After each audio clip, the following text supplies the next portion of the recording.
जैन विद्यार्थी मित्रांनो, कळवण तालुक्यातील कुंदाणे एक छोट्याशा खेड्यागावातील विद्यार्थिनी सुवर्णा नामदेव गांगुर्डे गावातील पहिलीच महिला पोलीस ही अग्निपंख करिअर अकॅडमीमधून निवड झालेली आहे. तर तिने अग्निपंख करिअर अकॅडमीमध्ये येणाऱ्या कालावधीमध्ये कशा पद्धतीने प्रशिक्षण घेतलं, ग्राउंड, लेखी, लेक्चर, तर सुवर्णा तुम्हाला स्वतः सांगेल. इथं सर्व ग्राउंड वगैरे सर्व लेक्चर वगैरे एकदम चांगले आहे आणि सर्व व्यवस्थित शिकवतात.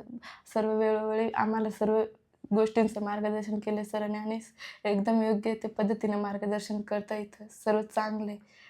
लेक्चर्स वगैरे कसे होतात लेक्चर आपले? वगैरे एकदम डेली यूज एकदम रोजचे चांगले एकदम म्हणजे न हे करता एकदम रोजचे होता आणि चांगले होता.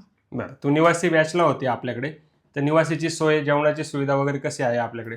एकदम मस्त आहे. जेवणाची वगैरे सर्व सुविधा मस्त आहे. आणि ग्राउंड? ग्राउंड पण एकदम मस्त आहे. सर सांगतात त्या पद्धतीने आम्ही केलं म्हणून आज आम्ही भरती झालोय. सरांच्या योग्य पद्धतीने मार्गदर्शन आम्हाला भेटलं योग्य वेळेत म्हणून आज आम्ही भरती झाले. धन्यवाद.